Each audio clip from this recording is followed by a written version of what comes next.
எடுத்த முடிவு சில காலத்திற்கு பின்னர் தவறாகப்படின் நீங்கள் கூடுதல் அனுபவத்தை பெற்றிருப்பீர்கள். ஒவ்வொரு மனிதனும் ஏதோ ஒரு குறிக்கோளுடனேயே தனது வாழ்க்கை பயணத்தில் சென்று கொண்டிருக்கின்றான், அடைந்து விடுவோம் என்ற நம்பிக்கையில். எல்லோருக்கும் பிடிக்க வேண்டும் என்று சுயமிழந்து வாழ்வதை விட சிலருக்கு மட்டும் பிடித்தால் போதும் என திமிருடன் வாழ்வதே மேல்.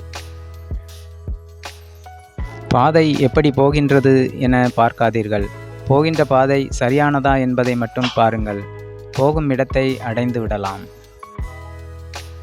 அடுத்தவர்கள் வாழ்க்கையில் இருளை உண்டாக்க நினைக்காதீர்கள், அது வாழ்நாள் முழுவதும் உங்களை துரத்தும் உங்கள் மனசாட்சியாக.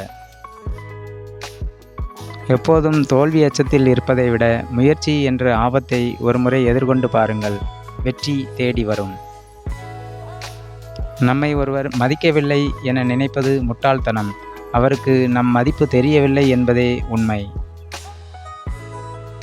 பகைவனால் உண்டாகும் தீமையை விட தவறான வழியில் செல்லும் மனதால் உண்டாகும் தீமை மிகவும் அதிகம். நற்பண்பு அற்றவர்களுக்கு செய்யும் உதவியின் மகிமையை ஒரு நாளும் அவர்கள் அறிந்து கொள்ளப் போவதில்லை.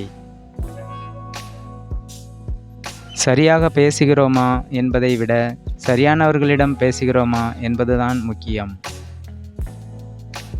அறிவு அமைதியையும் அடக்கத்தையும் கற்றுத்தரும், முட்டாள்தனம் கோபத்தையும் சலசலப்பையும் மட்டுமே வெளிப்படுத்தும். படித்தவனிடம் பக்குவம் பேசாதே, பசித்தவனிடம் தத்துவம் பேசாதே.